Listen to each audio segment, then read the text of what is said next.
ज़ियादौर की बात कर रहे थे, 85 की जो क्लास ऑफ पॉलिटिशियंस की बात होती है उस और उसमें जब ब्यूरोक्रेसी का रोल आता है तो अक्सर हम ये गुफ्तगू सुनते हैं कि 85 के बाद से इरोजन शुरू हुई सिविल ब्यूरोक्रेसी में।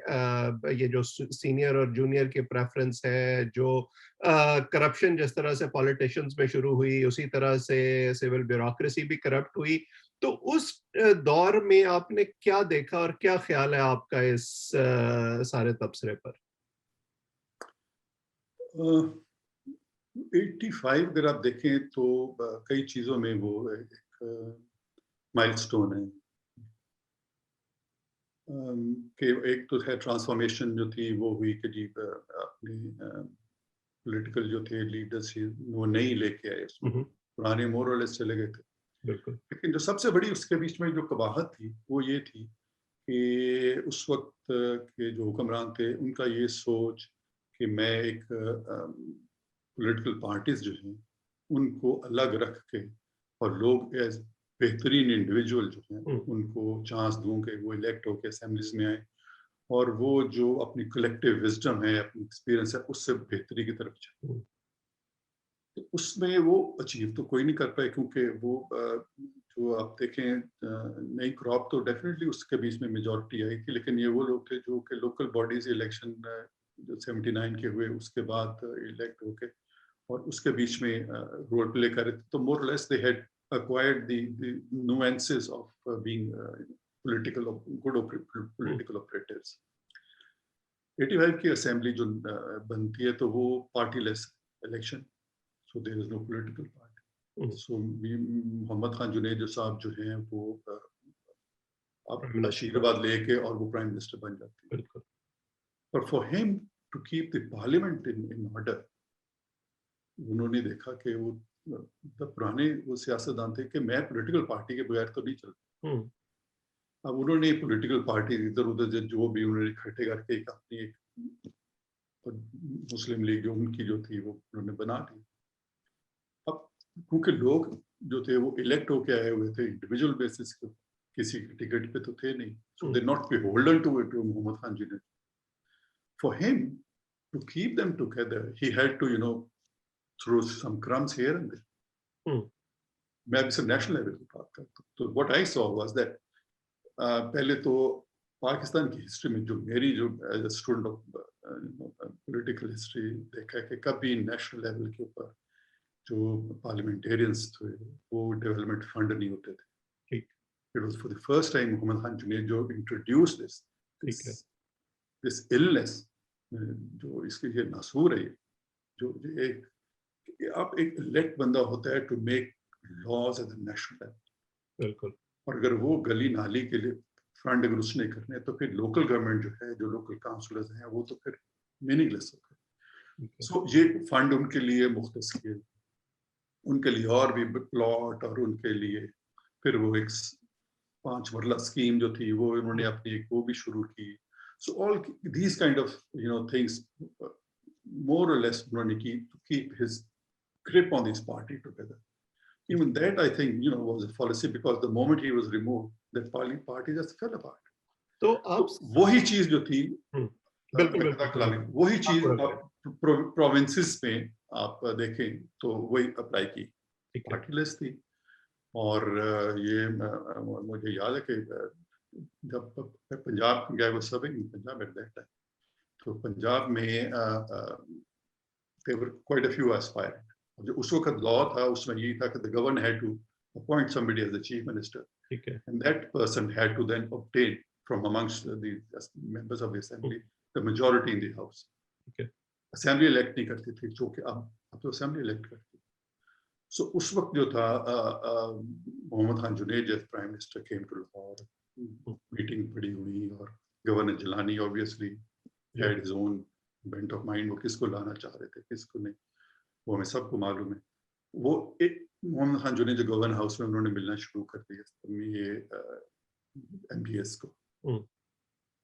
और लाहौर एयरपोर्ट पे आई वाज लाहौर एयरपोर्ट पे जब when he was flying away to Islamabad, तो उस वक्त एक मलिक अलायार थे अटक से, he was a very strong contender.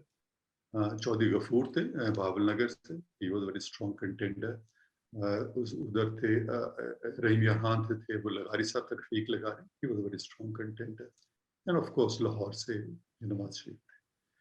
So ये उधर एयरपोर्ट पे भी थे. और जब उनको रहीम खान से आप रफीक लगारी की बात कर रहे हैं या हसन महमूद की बात कर रहे हैं? नो रफीक. ओके.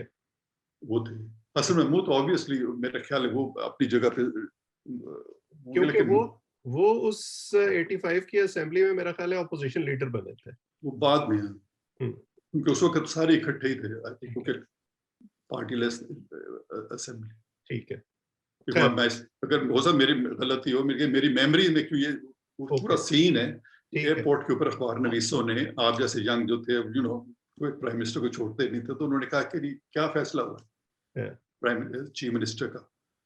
उन्होंने कहा कि अभी ये मेरी सारों से बात हुई है, मैं इस्लामाबाद जाके तो फिर मशवरा करके तो फिर उधर से हम अनाउंस करेंगे किसको चीफ मिनिस्टर बनाना.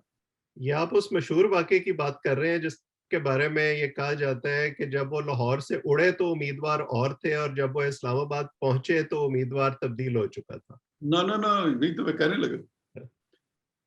वो जहाज उनका जैसे टेक ऑफ किया तो होता ही है कि जब तक जहाज पूरी तरह वो ऊपर ना चला जाए, हम administration I was additional deputy commissioner Lahore, तो हम जाते नहीं थे. प्राइम मिनिस्टर का घर चला जाके, गवर्नर साहब भी उधर ही थे. तो जब वो चले गए तो गवर्नर अखबार नवीस आए तो उन्होंने कहा जी क्या है, तो then he put his hand on me and Nawaz Sharif's shoulder, he said he is the chief minister. Okay. Prime minister को टेक ऑफ किए 5 मिनट हुए. ओके. फिर बाकी the rest is all history. ठीक है.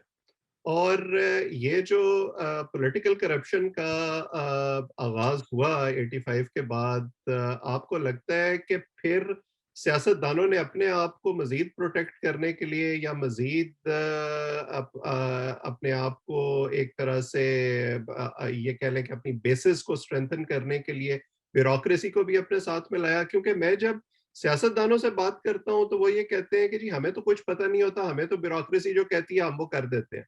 ब्यूरोक्रेसी ये कहती है कि जी देखें ये हमसे इस तरह के काम कराना चाहते हैं जो लीगली शायद हमारे लिए करना पॉसिबल नहीं है, इसलिए हम भी क्या करें, अगर हम नहीं करेंगे तो हमें उठा के कहीं और ट्रांसफर कर देंगे और हमारी जगह जो आएगा वो करेगा. सो ये जो एक टग ऑफ वॉर चली है उसके बाद से इसमें नुकसान किसका हुआ, कैसे हुआ और उसके बाद हम कहाँ खड़े हैं?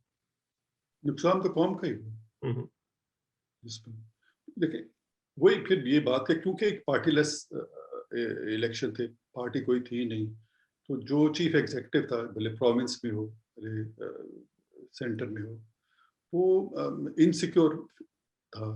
उसको अपनी इवन एमपीएस को भी कभी छांगा मंगा ले जाना पड़ता था और कभी कहीं और तरीकों से खुश रखना पड़ता था. तो ये इनसिक्योरिटी जो थी उसी तरह उन्होंने अपना फिर एक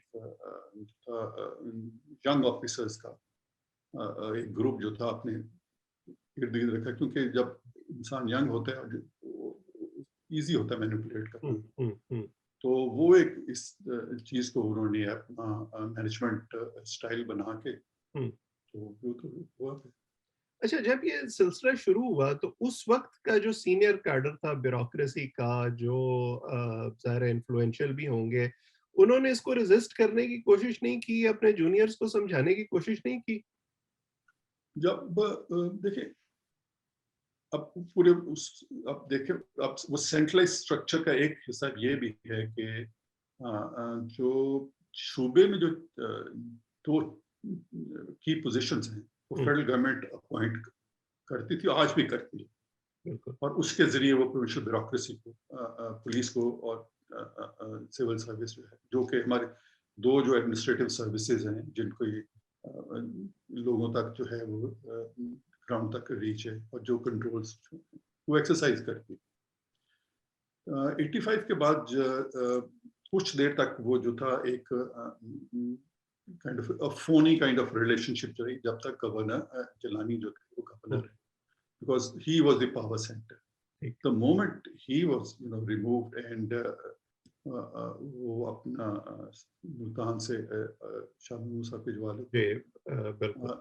वो सजाद गवर्नर बेगम, बने, जी। सजाद साहब, वो जब गवर्नर बने तो टोटली फलक्रम जो था वो चीफ मिनिस्टर की तरफ चला गया, executive hmm, authority. First thing happened was he brought his own chief secretary and his own, hmm, because, और उस पे I would fault the federal government, the prime minister at that time, hmm, he gave in to the wishes of the chief। क्योंकि अगर आप उनकी ख्वाहिश के मुताबिक आप उनके एग्जीक्यूटिव जो हेड है वो लगा देंगे, तो फिर जो नीचे जो फ्लो होगा वो तो फिर उसी से ही आएगा, पैटर्नेज के साथ।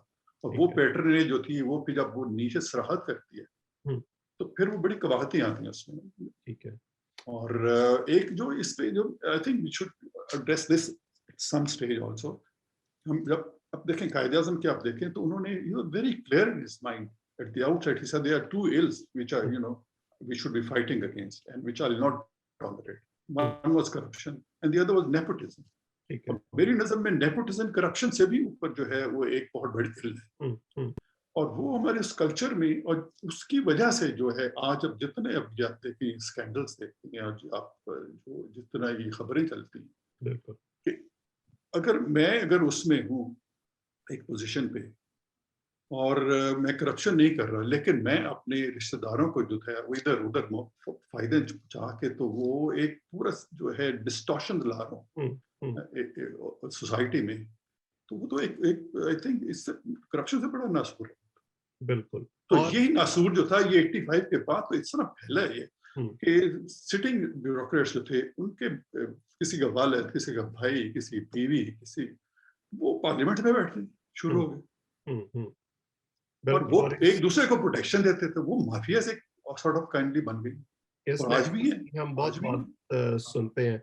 और अब हम फ़ास्ट फॉरवर्ड करके आ जाते हैं जिसको इमरान खान साहब कहते हैं डेकेड ऑफ डार्कनेस, 2008 से 2018 तक। अगरचे उनका इशारा सियासतदानों की और हुक्मरानों की तरफ होता है उस वक़्त के, लेकिन इस दौर में हमने देखा कि ये जिस सिलसिले की आप बात कर रहे हैं, 85 से जो शुरू हुआ नेपोटिज़्म का, करप्शन का, मैन्यूवरेबिलिटी का, ये सब एक तरह से अपनी पीक पे पहुंच गया इस दौरान में। और आजकल भी अब इस नए दौर में भी हम देख रहे हैं कि इस तरह के वाकयात हो रहे हैं। जूनियर अफसरान को सीनियर पोजीशंस पर लगाया जा रहा है, उनसे ऐसे काम करवाए जा रहे हैं जो शायद वो नहीं करना चाहते या उनको नहीं करने चाहिए। अगर वो तैयार नहीं होते तो उनको फौरन ट्रांसफर कर दिया जाता है। अब पंजाब में फॉर इंस्टेंस पिछले 3 साल में एवरेज जो ड्यूरेशन है पोस्टिंग का वो 3 से 6 महीने रह गया है। तो आजकल की जो सूरत हाल है इसमें आज हम कहाँ खड़े हैं? रिफॉर्म्स की अब किस किस्म की रिफॉर्म्स की जरूरत है? एक तो वो टॉप डाउन अप्रोच है ना जो हुकूमतों की होती है कि हम वो रिफॉर्म करेंगे जिसकी जो हमें सूट करती है। लेकिन आपके ख्याल में, आपके ज़ाहिर है राब्ते भी होंगे, आप लोगों से बात भी करते होंगे, आपकी सिचुएशन पे नजर भी होगी। तो किस किस्म की रिफॉर्म्स की हमें इस वक्त जरूरत है और वो कहाँ से आएंगी? पहले तो एक मेरे रास्ते नहीं है, मैं एक बड़ी रिटायर्ड सुकून से जिंदगी गुजारता हूँ। लेकिन बिल्कुल। ये है कि जब आपने कोई 38 इयर्स और गुजारे हो हुँ, एक सिस्टम में, वो एक जिंदगी होती है। बिल्कुल। When we started with in very idealist mind. Hmm, you know once I was the future, और हम सोचते थे कि हम चेंज कर देंगे ये। हुँ, और उस जमाने में आपको इतना लीवे भी था, हुँ, पहले कह सके कि जनरल ज़िया का जो दौर था, हम कह दें कि जो डिक्टेटोरियल था, लेकिन नीचे ग्राउंड लेवल के ऊपर we had a lot of to do hmm, things right, and there was no asking के ऊपर से कोई कह रहा हो, इवन मार्शल लॉ के बीच में भी कोई ये हुँ, कहे कि ये क्यों आपने ये किया, कहीं होती थी तो they would always discuss that. Hmm, ये अब जो सूरत है उसके बीच में वो काफ़ी एलिमेंट्स उसके बीच में है। हुँ, पहली तो बात ये है, अगर आप देखें तो जहाँ से हम आते हैं, जो एजुकेशनल बैकग्राउंड से, बिल्कुल। अब वो एजुकेशन सिस्टम में भी अब वो स्ट्रेंथ नहीं रही जो कि आपको सोचने का जो क्रिटिकल माइंड जो हुँ, अप्लाई करने का, वो हालांकि मेरे ख्याल में अगर आप देखें एकेडमिकली तो जो हुँ, अभी नई जो सिविल सर्विस में लोग आ हुँ, रहे हैं, ये हम लोगों से कई ज्यादा ये हुँ। पढ़े लिखे लोग हैं। लेकिन एक बड़ी वाज़ेह डिस्टिंक्शन बन गई है, जो मैं तकरीबन हर साल जब नताइज आते हैं सिविल सर्विस के इम्तिहान के, वो मैं देखता हूँ कि जो एलीट इंस्टीट्यूशंस और अंग्रेजी मीडियम इंस्टीट्यूशंस के स्टूडेंट्स हैं, वो अब ब्यूरोक्रेसी में ज़्यादा आ रहे हैं, और वो जो एक लेस प्रिविलेज्ड या सरकारी इदारों से निकलने वाले ब्यूरोक्रेसी में आया करते थे, उनकी तादाद बिल्कुल मार्जिनल रह गई है। तो इसकी पता नहीं एम्पिरिकल कोई एविडेंस स्टडी करनी चाहिए कि क्यों hmm, hmm, why this is happening. Maybe they are not finding it you know suitable profession, ये भी हुँ, हो सकता है। ठीक है। अच्छा, एक तो क्रिटिकल थिंकिंग हो गई, अब उससे आगे चलें। आगे अगर जाएं तो फिर उसके बाद जिस सोसाइटी में हम रहते हैं, जो माशरा रहते हैं, हुँ, ये पॉसिबल नहीं है कि माशरा जो है वो एक ऐसे लेवल पे हो जहाँ पे कोई जो है इनसिक्योरिटीज जो है वो उसको अपनी किसी तरीके से पूरे करने की कोशिश करे, और जो उसके उसी में से जो निकल के लोग सरकारी मुलाजमत में जाते हैं हुँ, तो वो अपने आप को किसी और तरीके से कंडक्ट करने की कोशिश हुँ, करें। So they are kind of a reflection, hmm, society and the government functionaries, they are a reflection of each other ठीक है। जहाँ पे भी हो। सो आई थिंक वो उस एक ब्यूरोक्रेसी को I think it be very unfair कर अगर हम ये कहें कि बिकॉज देखिए जैसे मैंने वो शुरू में ये कहा कि ब्यूरोक्रेसी जो जो हमारी सिविल सर्विस है, इसके बीच में मैं सारी सर्विसेज को कहता हूँ, हुँ, जो भले वो अकाउंट सर्विस की है या भले कुछ, they are doing the job according to the plan. ठीक। कोई कहीं फेलियर नहीं है because that is what they were design to.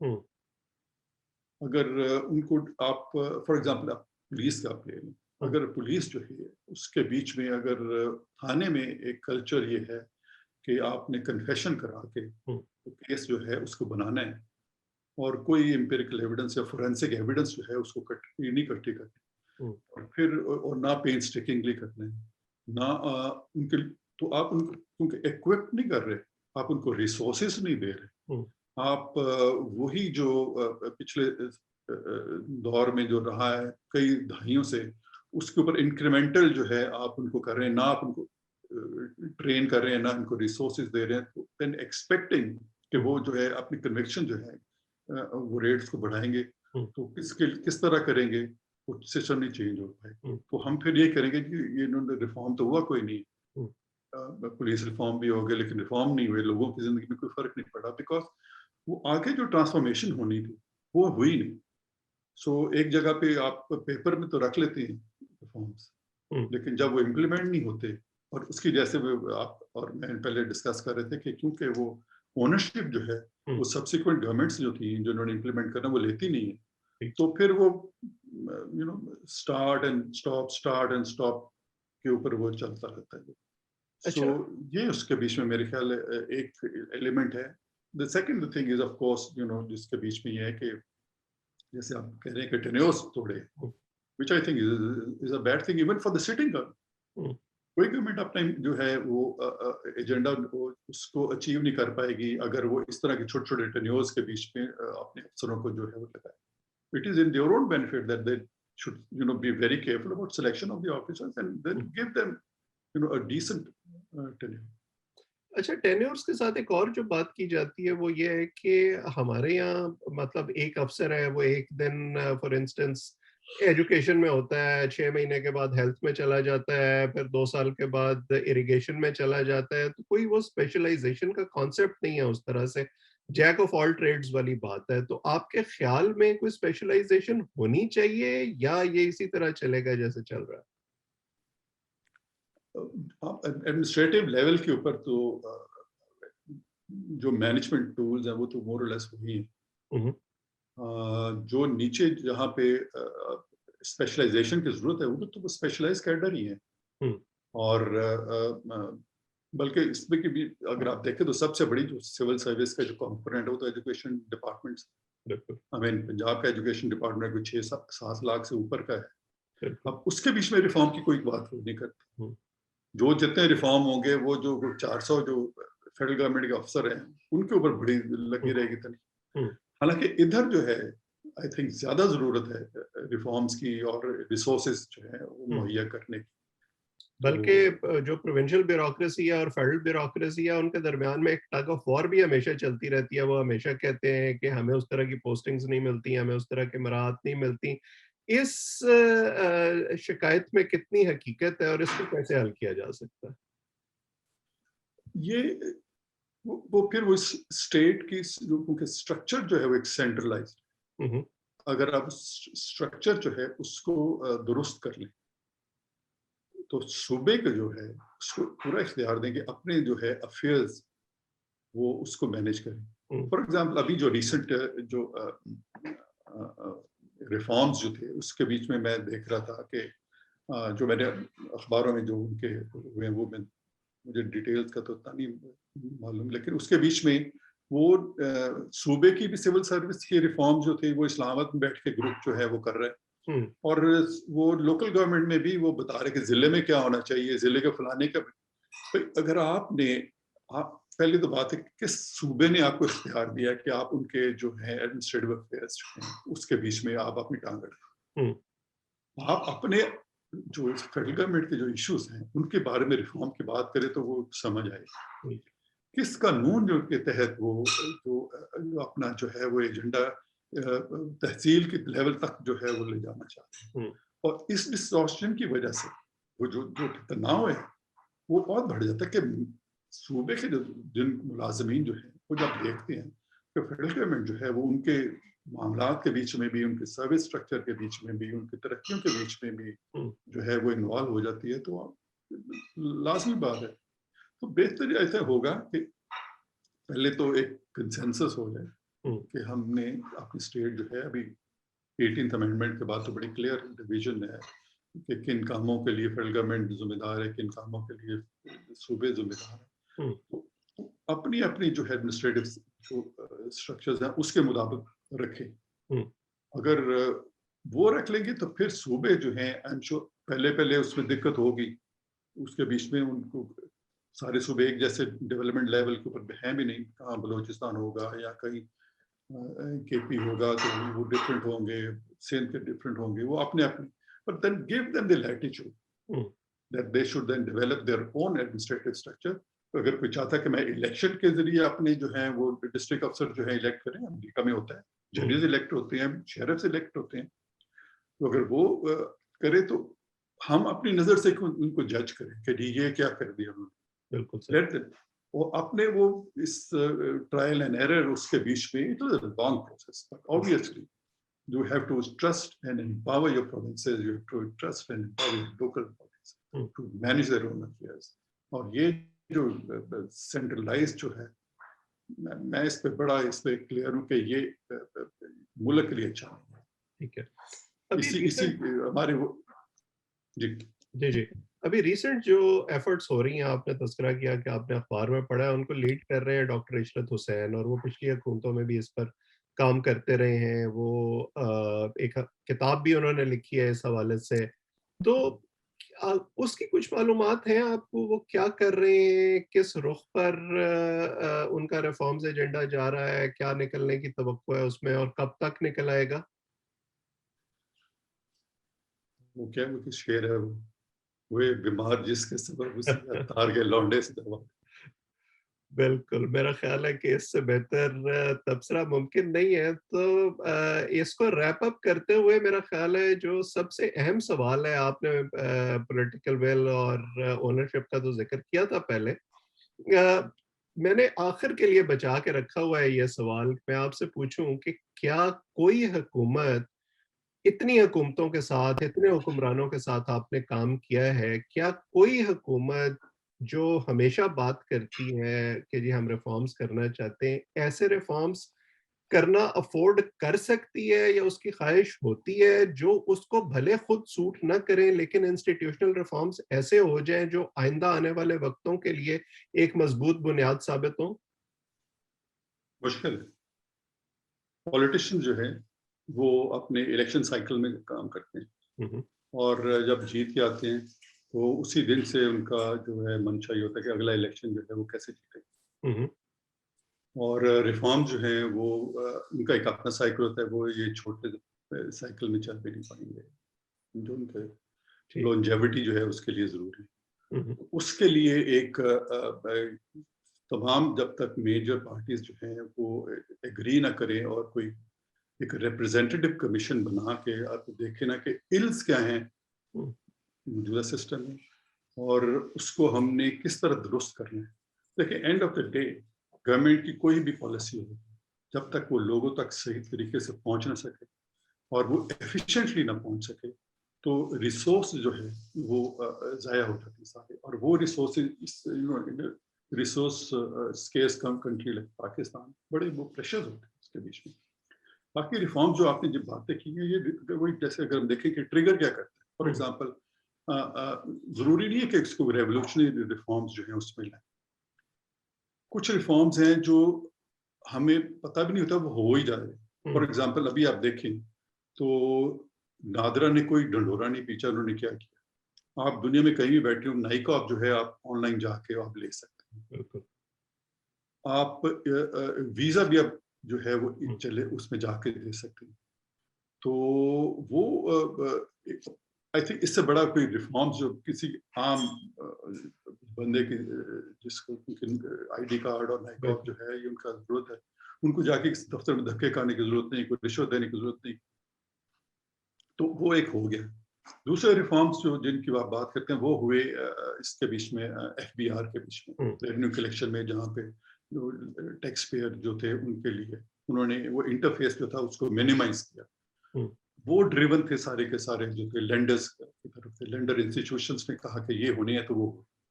और इसलिए वो जितनी भी गवर्नमेंट चेंज है उसके बीच में कोई शिफ्ट नहीं आ पाई। ठीक। वो जो उन्हें एक जो कंटिन्यूटी जो थी वो चलते रहे। बाकी दूसरे जो रिफॉर्म्स हैं उसके लिए आई थिंक मुझे 73 के बाद कोई गवर्नमेंट जो थी उसके बीच में इतनी वो कन्विक्शन नहीं थी कि हमने रिफॉर्म करना है, क्योंकि रिफॉर्म करने के लिए पहले तो अपने आप को रिफॉर्म कर रहे हैं, स्टेट अपने स्ट्रक्चर को रिफॉर्म कर रहे हैं। वो कोई भी अपने इख्तियारात को नीचे डिवॉल्ट करने को तैयार नहीं।